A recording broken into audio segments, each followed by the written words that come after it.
De volta com o nosso Vida e Saúde, falando um pouquinho sobre o hábito intestinal, a constipação e as condições emocionais aqui, como é que uma coisa afeta a outra. Doutora Maria José com a gente, doutor César Vasconcelos, ela que é cirurgiã do trato digestivo, é também especialista em psicossomática, né, doutor César? E tem nos ajudado a entender essa relação de uma maneira muito mais completa do que apenas olhar para o sintoma. Primeiro que a gente já descobriu que nem tudo é constipação. Isso foi uma coisa muito legal, doutora. Agora, eu queria entender o impacto de terapias psicológicas e hoje em dia nós temos muitas possibilidades. Aliás, antes de falar sobre isso, doutor César, quando é que está indicado terapias psicológicas se eu estou preocupado com a minha constipação?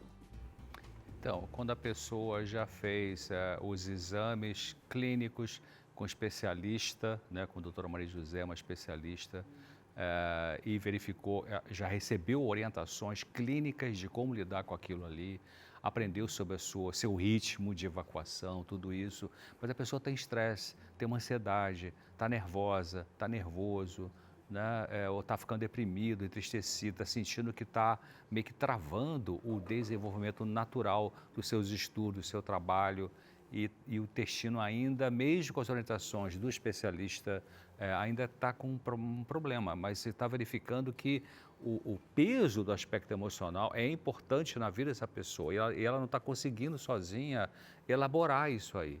Aí então sim cabe ela sentar com um profissional que trabalha com psicoterapia e discutir o que está acontecendo no seu mundo emocional, a sua forma de pensar, como lida com as emoções, como que o próprio impacto do mau funcionamento ou da disfunção do seu aparelho digestório ou do intestinal, enfim, como que isso está afetando também esse emocional. Aí vai sentar para conversar, porque quando começa a falar sobre esses assuntos, a melhora pode ser muito grande, né? Mais do que tendo uma avaliação clínica, então falta essa abordagem psicológica. Tá, então vai entender fisiologicamente para checar se está tudo bem. Isso. E aí depois você parte então para uma outra questão que seria a questão do emocional, que de repente está complicando tudo mais.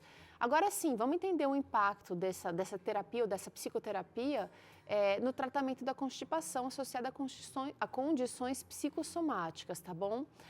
Primeiro ponto aqui seria a redução do estresse e ansiedade. Gente, isso não é uma coisa fácil de fazer também, doutor César, isso não acontece do dia para a noite. Não acontece. Estresse, a gente sabe que tem aquelas 3 fases, né? Fase de alarme, fase de resistência, fase de exaustão. Estresse pode ser por... O que é estresse, né? Estresse, no sentido popular da palavra, é quando a exigência que chega para você está mais forte do que os recursos que você tem para lidar com aquilo ali, né? Então, você começa a entrar no esgotamento, seja físico, seja mental. Então, tem que aprender a administrar esse estresse. É um estresse por causa do trânsito no trabalho, que todo dia que vai 2 horas para ir, 2 para voltar. O que dá para fazer? Dá para mudar para uma cidade pequena? Dá para mudar de emprego? Dá para conseguir um emprego mais perto da sua casa? Dá para, enfim, né? Então, a administração desse estresse. Então, é importante trabalhar em cima disso, né? Também na redução da ansiedade. A ansiedade excessiva tem a ver com uma pessoa que pode estar vivendo alguns conflitos que produzem essa ansiedade. Pode ser um conflito conjugal, pode ser preocupação com seus filhos, pode ser um problema financeiro, pode ser uma falta de fé, perdeu essa conexão espiritual que deixa a pessoa meio desesperançada. Então vamos trabalhar o que pode ser feito para aliviar esse nível de ansiedade que está excessivo, né? Então, isso vai ajudar na questão intestinal também, né? Isso. E sempre fazer um diagnóstico preciso, como o doutor César falou. É fundamental fazer a colonoscopia para avaliar se não tem uma patologia. E alguns exames que nós realizamos, tanto em adultos como em crianças, que estudam essa musculatura que eu falei que é do esfíncter, se os reflexos estão normais. Porque uma pessoa que retém as fezes, ela tem a sensibilidade alterada. Então, eu quero saber se as mulheres têm essa mudança mais forte do que os homens, ou mais perceptível do que os homens, porque eu tenho a impressão que as mulheres muitas vezes não obedecem ao estímulo. As mulheres não obedecem ao estímulo para a evacuação, elas tendem a reter, Porque ó, por causa de timidez, os homens são mais livres, mais leves para ir ao banheiro, eles não têm vergonha. As mulheres sim, e as crianças também. Então você tem que fazer um exame que se chama manometria, que é um exame que vai estudar esses reflexos e a sensibilidade, se tem um reflexo ou não. E por incrível que pareça, quando não tem, faz a fisioterapia. Olha só. Então tem solução. A solução não é só o supositório, a lavagem e o laxante. Isso é lidar com o sintoma, né? Não é resolver o problema. Sim. Então você precisa ter o diagnóstico e depois para poder fazer o tratamento. É importante, a doutora Moisés falou, né? Porque a gente não pode psicologizar as coisas, né? Então, se a predominância de uma pessoa, da sua queixa predominante, persistente, tem a ver com a parte intestinal, tem que ter uma avaliação com a especialista para fazer a colonoscopia. Vai que é uma diverticulite, vai que é um tumor, né? Então, vamos avaliar a parte física, biológica, clínica, para então ou encontrar alguma coisa e tratar, ou verificar que tem uma conexão psicossomática. Agora, uma coisa alimenta a outra, porque uma pessoa que de repente está estressada vai alimentar a constipação. E a constipação também vai deixar a pessoa estressada. Ou estressada não, ou mais nervosa pelo menos. Então, realmente, essa questão fisiológica, ir ao médico especialista é essencial, mas às vezes as duas coisas vão ter que caminhar juntas. Caminhar junto. Eu tenho, às vezes, pacientes que a gente pede um exame que se chama tempo de trânsito. Você dá uma cápsula para a pessoa, dentro da cápsula tem uns anéis pequenininhos, 21 anéis. E depois a pessoa toma e ela faz um raio-x simples do abdômen. E você vê onde os anéis pararam. Aí você sabe dizer se o problema é do lado direito, no meio, no esquerdo, se é no reto. É fantástico. Os pacientes que têm, entre aspas, essa tentativa de controlar, são pacientes que têm, como eles não controlam nada mais na vida, então a situação financeira não está boa, a conjugal não está boa, tem alguma coisa ruim, eu controlo meu intestino. Então eu tomo laxante. Tem pacientes que eu peço esse exame, é um exame fundamental, eles têm que fazer para eu poder tratar. Eles falam, eu não vou fazer porque eu não consigo ficar sem o laxante. Olha só. Então, isso é tão forte, é um sintoma tão...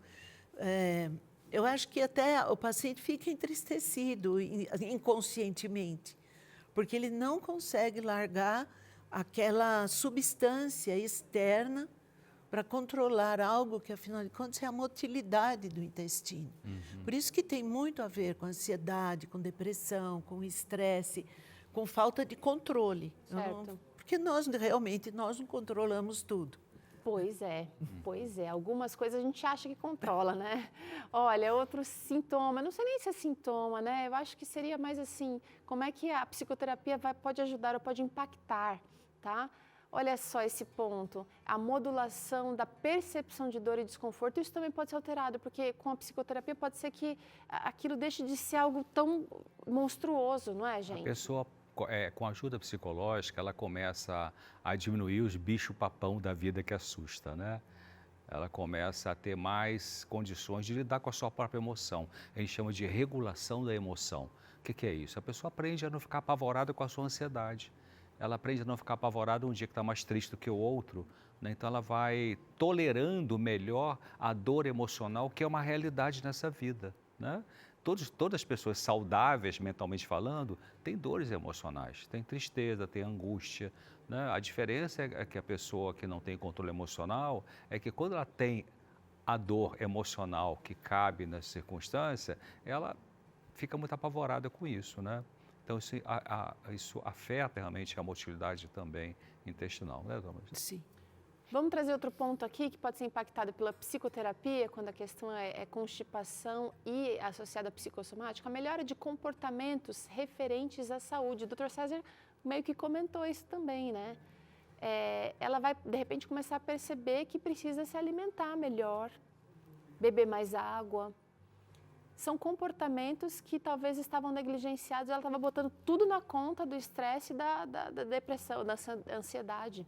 E quando uma pessoa está estressada ou ansiosa, Em geral, ela não gosta de comer uma alface. É verdade, Em doutora. geral, ela busca alguma coisa que dê um prazer. É um docinho, vai, um chocolatinho. Doce, é um chocolate. Para dar uma bombada, né?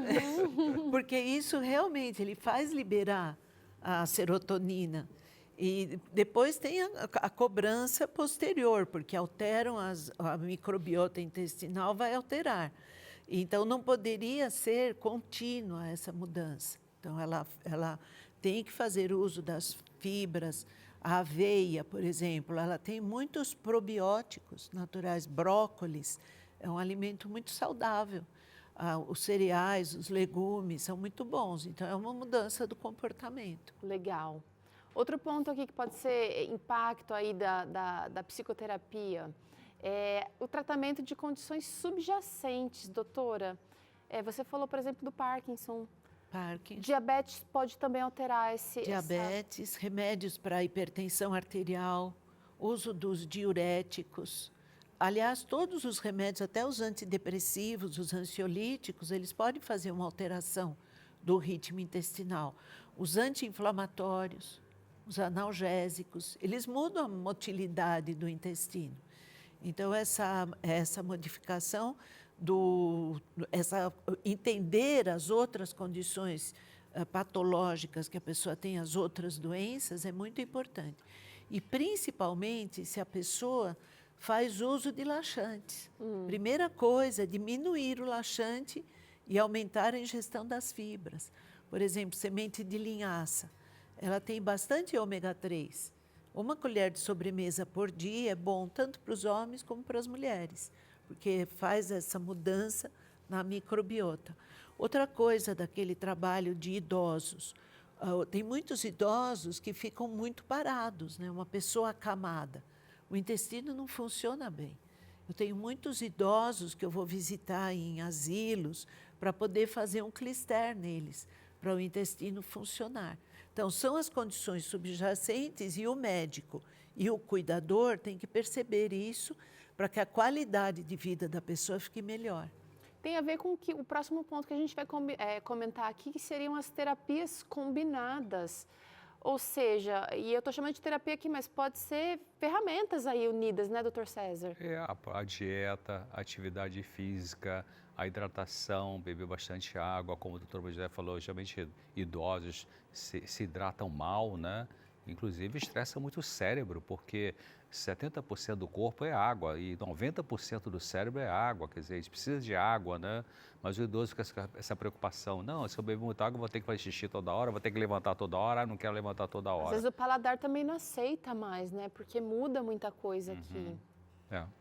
Então, esse cuidado geral é importante, né? A gente trabalha aqui no programa de saúde sempre, né? Os 8 princípios de saúde, eles são eficazes mesmo, né? Comece a hidratar melhor. Começa você que é idoso, que está em casa, que tem muita dor de cabeça ou tal, ou até por constipação, comece a hidratar mais, né? Come mamãozinho de manhã, para você ver como é que vai ajudar muito o intestino, né, doutora Maria José? Muito. Mamão é excelente para o intestino, né? Mamão é muito bom. Outro ponto interessante aqui, gente, é trabalhar a resiliência, esse desenvolvimento da resiliência que vai vir com a terapia, psicoterapia e também com todas as coisas acontecendo ao mesmo tempo, né? Com os ganhos, com o aprendizado sobre si mesmo, né, doutor César?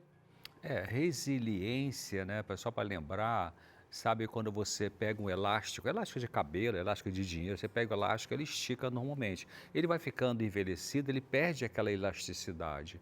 Então, resiliência é a capacidade do elástico funcionar bem. E isso pode ser trazido para o nosso comportamento, né? Então, quando você vive uma situação de estresse, uma briga conjugal, um problema com o filho, se você tem uma boa resiliência, se você tem aprendido ou se está aprendendo a lidar com ela, não se apavorar, não se desesperar, isso significa ter boa resiliência. A gente pode aprender a desenvolver essa capacidade de lidar com aquilo que nos assusta na vida, né? É um aprendizado mesmo, no dia a dia, demora a vida inteira para a gente aprender isso aí. Não tem ninguém que se forma em resiliência, chegou no top de resiliência, não tem isso, né? Sempre tem uma coisa nova para aprender. Mas é importante vocês de casa pensar nisso, você pode aprender. Se você é uma pessoa que tem pavio curto, se você é uma pessoa que é super impaciente, se você é uma pessoa que diz, eu não consigo, não consigo, sabe? comece a pensar, eu posso aprender. É possível aprender. Ah, doutor César, doutora Maria José, a Teru falou. Então, como é que eu aprendo? Vamos trabalhar em cima disso. O programa aqui sempre traz essas informações, né? Então, muito importante para a nossa saúde mental e saúde intestinal e do corpo em geral, a gente ir aprendendo a esticar um pouquinho a nossa capacidade de lidar com a frustração sem ter que estar usando medicação para isso aí. Gente, por fim, acho que o maior impacto que todo mundo busca, que todo mundo deseja, é a melhora da qualidade de vida. E, doutora, quando você falou aqui, né, tomar uma colherzinha de chá de linhaça, eu fiquei pensando, é um hábito tão pequenininho que talvez a pessoa adotando apenas isso já vai trazer um enorme ganho. É uma colher de sobremesa da linhaça moída, porque você aí vai aproveitar o óleo da linhaça. Então, ele é muito bom para o intestino. Mas essa qualidade de vida, ela vai ser experimentada em todos os aspectos, porque provavelmente os relacionamentos ficarão melhores, né? A gente com menos estresse, ou entendendo a nossa condição. O manejo desse estresse, dessa ansiedade, a gente tem muitos ganhos. Muitos. Eu tenho um paciente, ao contrário, ele é um homem, e ele tinha uma constipação terrível. E eu falei para ele sobre um filme que se chamava Os Fantasmas da Liberdade, um cult movie muito antigo. E é uma cena bem interessante, porque a família fica sentada em volta de uma mesa e depois a câmera vai afastando e você vê que eles estão sentados no vaso sanitário. E eles estão conversando e dão uma paradinha, fazem força assim e continuam conversando normal. Por isso que chama Os Fantasmas da Liberdade. E depois uma criança vem para o ouvido da mãe, fala alguma coisa, a mãe faz assim, aí ela vai, entra dentro de um quartinho e come. E eu falei para ele sobre esse filme e assim, ele voltou no consultório, na época não tinha, você não conseguia assim, um filme por Netflix, YouTube, nada, e ele me comprou o DVD. Ele falou, senhora, sabe que a senhora curou minha vida falando do filme? Olha só. Porque ele era aquela criança que a mãe falava assim, cuidado do banheiro da escola. Olha, cuidado que é sujo, você pode pegar uma bactéria. E ele cresceu com isso. E quando eu consegui materializar, ele falou, realmente, o que a gente evacua é o que você comeu mais, os sucos maravilhosos, e as bactérias maravilhosas que nós temos no nosso corpo. Não é nada demais. Quando você começa a falar um assunto, fezes, isso atrapalha até o desenvolvimento das crianças. Para mostrar que isso é um reflexo natural do corpo. Repete o nome do filme, doutora, porque vai ter gente querendo assistir agora. Mas o filme é bem assim, aqueles cult movies, sabe, que não são filmes gostosos. Não é aquela coisa comercial. Mas se você colocar no YouTube o Fantasma da Liberdade ou Os Fantasmas da Liberdade, aparece exatamente essa cena, que é uma cena conhecidíssima, assim, épica, de quem presta atenção em cinema. E esse paciente, esse eu posso dizer que curou. Olha que legal. legal. César, ele não foi para psicoterapia, porque eu resolvi. Mas ele fez uma reflexão, né, doutor César? Sim, bom. Sim. Não, às vezes eu falo aqui no programa, né? Gente, a vida é terapêutica. Muitas coisas, Deus usa um monte de coisa para ajudar as pessoas, para curar as pessoas emocionalmente. Deus usa muitas coisas, inclusive a psicoterapia, mas pode ser um monte de coisa, né? Gente, olha, muito legal falar desse assunto aqui. E quero trazer agora um outro lado da vida, que é quando a gente fala sobre isso. Tem um estudo muito interessante que foi publicado pelo Journal of Marriage and Family. Esse estudo mostrou que quem tem uma boa saúde e qualidade de vida tem um casamento mais feliz. E o contrário, óbvio, também aconteceu. Agora, quem melhorava a relação a dois também melhorava a saúde. Olha que interessante. Então, você trabalhar os seus relacionamentos, trabalhar o seu relacionamento a dois, vai trazer mais saúde para você. Os pesquisadores concluíram que os casais que passavam tempo de qualidade juntos, além de terem esse relacionamento mais forte, também tinham uma saúde melhor. E depois de saber disso, você quer com certeza fortalecer o seu casamento e juntos colherem esses benefícios dessa relação, não é mesmo? Por isso, a Novo Tempo preparou um novo estudo bíblico digital, o Feliz para Sempre. Felizes para Sempre, acho que é isso, tá? Com ele, você vai conhecer 7 pilares para um casamento feliz. Felizes para Sempre é totalmente online e você faz ele com a Esperança, nossa instrutora bíblica virtual. Ele é bem prático, dinâmico, eu já fiz vários cursos com a Esperança. São cursos rápidos, cursos que estimulam a nossa reflexão e também ajudam a gente a agir melhor. Então, o convite é para que você faça agora mesmo esse curso. Envie Felizes para Sempre para o WhatsApp da Esperança, tá bom? Ele é 12982000062. Vou repetir, 12982000062. E só lembrando, ele é online, você não vai receber aí na sua casa, mas vai fazer ele pelo WhatsApp, provavelmente pelo seu aparelho celular ou pelo seu computador. E vale a pena, né, gente? Investir no seu casamento e isso vai trazer resultados de saúde para a vida a 2 aí, tá? Bora para o intervalo, precisamos fazer uma pausa. Na volta você vai entender aqui como as técnicas de relaxamento podem ajudar a aliviar a constipação em pacientes que têm alguns problemas psicossomáticos. Aguenta aí que a gente vai falar mais sobre esse assunto. E ainda hoje você acompanha aqui Dr. César e doutora Maria José respondendo dúvidas que o nosso público mandou pelo WhatsApp. A gente volta já.